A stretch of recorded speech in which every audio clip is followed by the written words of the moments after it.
everybody and welcome to this playthrough for Rookie Division with the tournament win here for the Summer Major Tournament in Golf Clash the game. The video is sponsored by Golf Clash and Playdemic, and before we start, don't forget to subscribe to the channel and also visit golfclashtommy.com for more Golf Clash related content for free. You can get the best guides for tour play and tournament play on the market by going to patreon.com/golfclashtommy. Link to all our packages is directly in the description down below.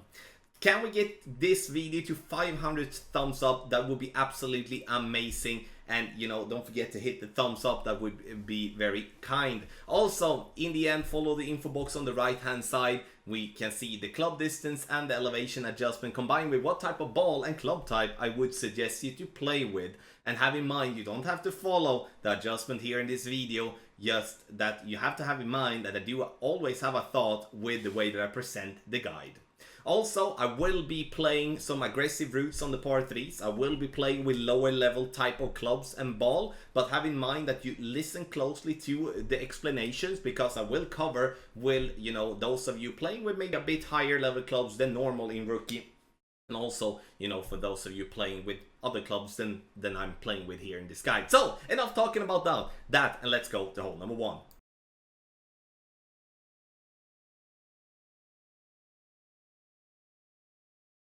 For hole number 1, we're going to look for going an aggressive drive over to the right using a power 3 ball. 4 bars of topspin is the maximum I can use on the extra mile level 4. If you do have any other type of extra mile or any other type of club with more topspin, use more topspin. You can use as much as possible here, and the more you get the possibility to use, the better position you're gonna have for the second shot. I go with max overpower here, as that is something that is needed to be done with lower level drivers to be able to reach over the water. But have in mind, you can hit great right and great left and you will be have no problem hitting the fairway, and you will be nowhere near the water. Maximum distance plus 10. Adjust and then push up to max. Second shot, I play with the Goliath level 2. Have in mind that I play with very low level clubs here, but I would like you to play with 2.5 to 3 bars of backspin to choose the long iron that do have that amount. If you do have many others that do have that amount, then you choose whatever you feel comfortable with. Maximum distance with a 10% over adjustment here as well. Looking at the second bounce to be on the fringe to get the speed that we're looking for. Adjusting 1.2 rings, and then it's time to take our shot.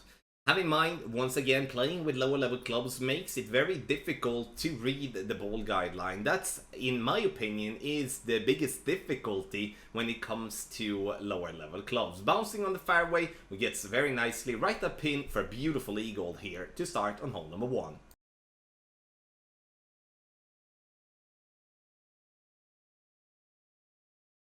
For hole number 2, we are going to look to go with a very aggressive route, which I'm going to go for a rough bump. And the reason I'm gonna do that is for what I said in the beginning of this video, that I will be going some aggressive routes on the par 3s, especially 2 and 5, because we do want to maximize the possibility of getting an hole-in-one. I do not believe on going left side with a bunch of curl will be bringing that much of value for us. So here we're going with no backspin, no topspin, letting the ball be a ball guideline go approximately 1.5 green square to the left of the pin.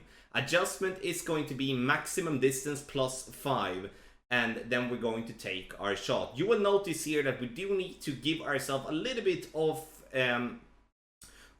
topspin for this approach. We hit the rough nicely, but we do want the ball to come higher up and then fall back down. So my way of recommending here would be to go half a bar of left spin and go with half a bar of topspin to be able to tweak that. But this is obviously making it way tougher when we do not have a decent ball guideline to play with. If you do have a ball guideline that will give you at least 4.0 in ball guideline, you will see the ball guideline go to the hole, and then that will make it way easier for you to find the correct position. But I would say that if you are in somewhat super uncertain of going for that rough bump, you might don't feel comfortable with the way that you adjust for the wind, or whatever. Then you play on the left side, bounce the ball up to the bank and fall down towards the pin. But if you're looking for a consistent and a more aggressive way to go for the hole-in-one, then I would recommend the rough bump. Max +5, power 1 ball, use the wood club with the best ball guideline between the Viper and the Sniper.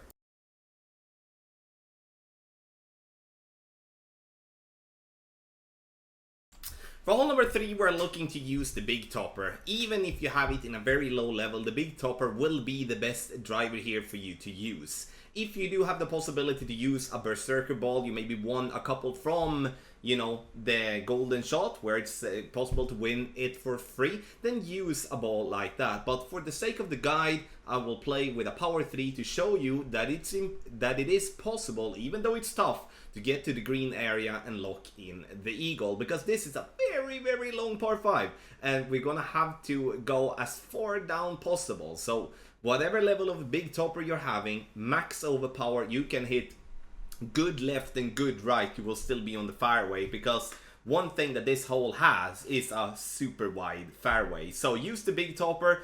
If you do have some higher level drivers, now I'm looking towards an Extra Mile level 8+, Thor's Hammer level 5+, Apocalypse level 4+, I would recommend you to use any of those drivers instead of the Big Topper. Due to the more power, then you don't need all the topspin. But as I have Extra Mile level 4 as my best driver, then the Big Topper is going to be superior to that type of driver.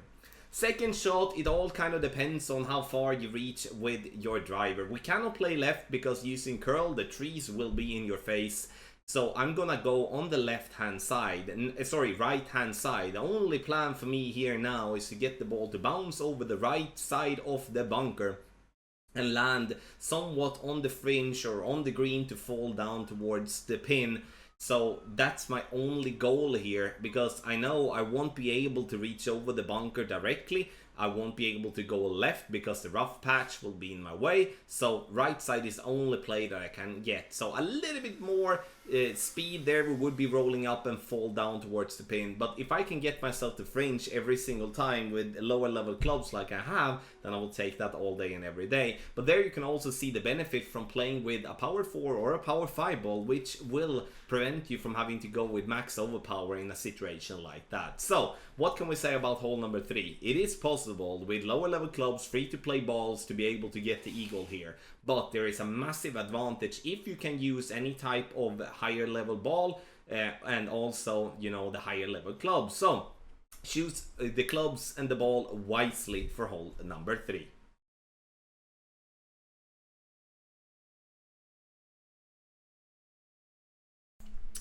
For hole number 4, we're gonna look to play on the left hand side. We're not gonna complicate this drive in any shape or form, especially not with lower level clubs. Using the maximum topspin, which is 4 bars. I'm also using 2 bars of side spin to the right. Using the transparent ring, the 4th ring to the left by the rough line in maximum position. Once adjusting max +10, we're gonna push up to max, and then it's time to take our shot. We are not using any overpower, any curl, once again to keep it simple, because we're looking to get just into a consistent distance to be able to then go for the rough bump. We are going to end up with a yardage on our drive that's going to be 346 yards. From there, we're gonna play with a wood club to the pin. And here we are very close to minimum distance, but we will be playing it medium distance instead. And the reason we're gonna play medium distance is because the wind coming left to right will push us right, and then we're using the higher club distance adjustment to compensate for that, so we do not have to change anything else. So using 1 bar of left spin here. However, though, I would recommend to use a little bit of a top spin here for this approach, or maybe even, instead of the back spin, using a little top spin, or even just remove the back spin to go without, because speed wise we come in a bit short, and if we would be having the speed, I don't believe that the ball would turn right as it did there. Navigator or Quasar, keep it low with free to play balls, power 1, and in the end this is a decent chance for an eagle, even though it's a very tough par 4 to get it.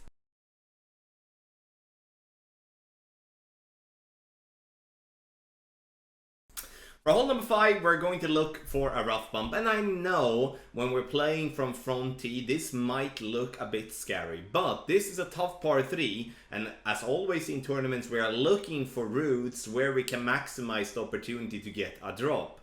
I'm using the Viper level 5 here, which is a very low level club. I'm using 1.5 bar backspin, and trying to have the ball guideline pointing towards the hole. The good part is that now we are in complete maximum distance. Have in mind that if you do have higher level sniper or Vipers, make sure that you do have in mind that you will not be playing in exactly maximum distance, as those clubs has more power, so you might need to tweak the adjustment just slightly. Maximum distance plus 10, and you can see here that just with a perfect ball, or even if I would be hitting a great ball, you have all the sand, you have all the rough that you can hit without, you know, being in any form of danger. So instead of trying to go with curl on the right or go on the left, bounce over the water, we go over the water into the rough and bounce to get a nice hole-in-one attempt. I'm not saying that this one is going to drop all the time, but looking at the different alternatives here, this shot will drop way more than any other.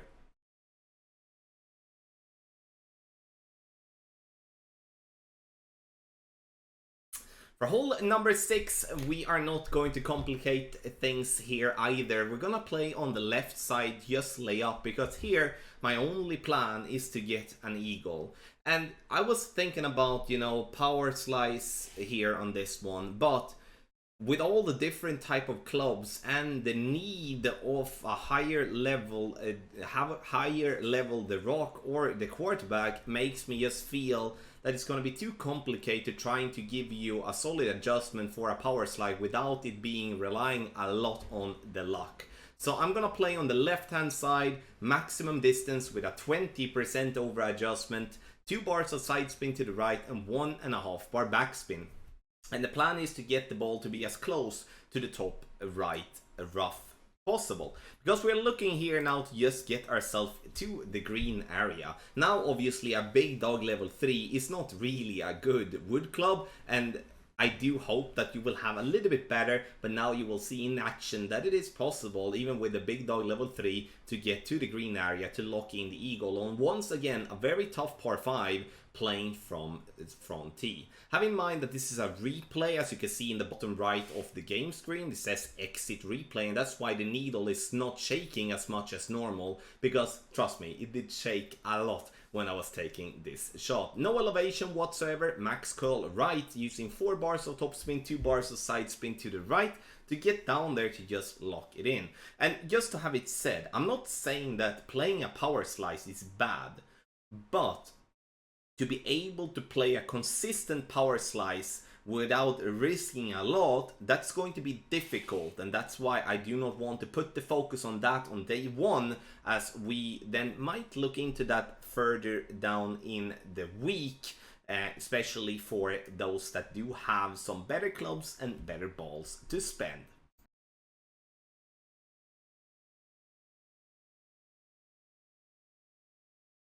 For hole number 7, we're gonna play on the left hand side. This because we cannot reach over the water on the right hand side, and lay up on the right will not be the best way to play this hole. So left hand side, we use as much topspin possible with as much side spin to the right possible. Yellow ring by the rough line, adjustment is maximum distance plus 10, and then we're going to take our shot. I'm not using any curl here because curl the ball in the wind and then also add a possible or like a risk for a great right that could potentially put ourselves into the rough, and I want to stay away from that. So therefore I'm just going straight forward, not going with any curl whatsoever. Second shot, we're gonna play with the wood club that gives, the long iron that gives us the best accuracy and ball guideline. So those of you playing with the Grizzly level 7 plus would definitely have an advantage here, because then you will see the ball guideline falling down towards the pin. So here I'm looking to somewhat aim to the right hand side with the knowledge of that the green slopes right to left. So I do need to think about that when playing this shot, so I'm not doing anything stupid and aim directly at the pin, because aiming directly at the pin will make the ball go left side of the pin every single time. Adjustment medium distance with a 10% over adjustment using somewhat around 3 bars of backspin. With a perfect ball, this would have been very close, but with a great left, you can see that we will miss left-hand side, and then it will roll a little bit extra because it's downhill and on that area. This is a good chance making an eagle, I would say, most especially for those of you being able to play with a long iron with 4.0 or better ball guideline. Those of us that do not have that will have to guesstimate the position and the ball guideline based on the club that we're playing, which will be more difficult. So hole number 7, yeah, I don't know, a little 50-50 if I would say if it's a good eagle chance or not.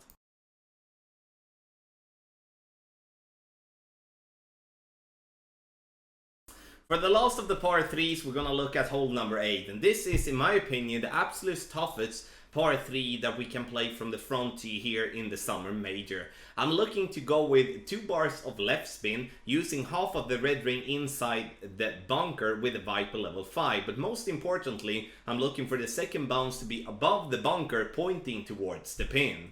And now we adjust medium distance with a 10% over adjustment, and then it's time to take our shot.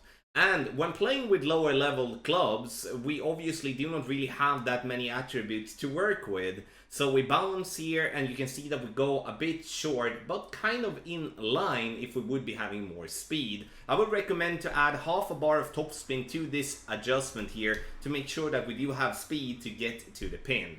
There is another way to go as well, but that is depending on what type of club you're having. If you do have at least 5 bars of backspin on your wood club, you can attempt to go directly on green, bouncing towards the pin. That route will be way easier than the one that we're doing here, because you take away all the obstacles going towards the pin. But once again, you do need to have the club, and as we're focusing on lower level clubs and free to play balls here, that is not a route that I can go with the club setup that I do have. That's why I at least wanted to mention it, so you can decide yourself which one you want to go with.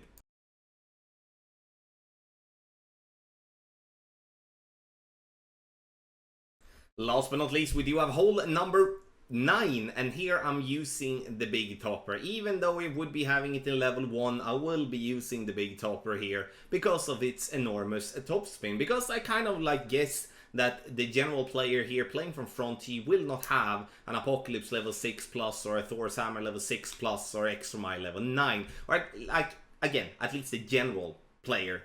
Maximum distance with a 10% over adjustment. Once adjusted, push up to max, and when playing with a big topper level 1, 2 and 3, use a click of overpower. Playing with a big topper level 4 or better, don't use any overpower whatsoever, because then you will risk having the first bounce clip the rough, and then the eagle will be game over. You can play with a power 3 ball here as well. You don't have to play with a berserker ball, even though that ball is free to win in the golden shot. But with a power 3 ball, it will definitely make you have to work for the eagle way harder, because in the end, we do want to gain as much distance possible with a drive. That's pretty clear. And then for the second shot, we do need to have the distance enough to reach over the rough, otherwise we will not reach for the green and we'll have a very tricky wedge. Now I'm using 3 bars of topspin. I should have used 4, but with the absolute non-existent ball guideline from the big dog level 3, I do think that we can, we can live with this by, of course, knowing for the next time that 4 bars of topspin is what we should have done. Maximum distance, no elevation whatsoever. Be aware of the trees to the right, so make sure you adjust in a way so it doesn't clip the ball guideline and you will fall short. I'm not looking for this one to double bounce into the rough, as I do not have the club to do that type of shot. Once again, those of you with a higher level Horizon or, a higher level Cataclysm or a big dog could go for that type of shot, trying to get the Albatross. But here I'm looking to get an eagle, and that's what I'm doing on all the par 5s. Then my main focus to get the drops is on the other holes, which the par 3s and the par 4s. So no elevation for the second shot. We play with a power 3 or a power 5 ball. Use a wood club for the second shot with a lot of power. Thank you so much everybody for watching this playthrough for Rookie Division with the tournament win here for the Summer Major Tournament in Golf Clash the game. Video sponsored by Golf Clash and Playdemic. Make sure you get your package on patreon.com/golfclashtommy. Link directly in the description down below. Also don't forget to hit thumbs up and see if we can't hit the 200 thumbs up mark. In the end though, thank you so much for watching and good luck in your Golf Clash game.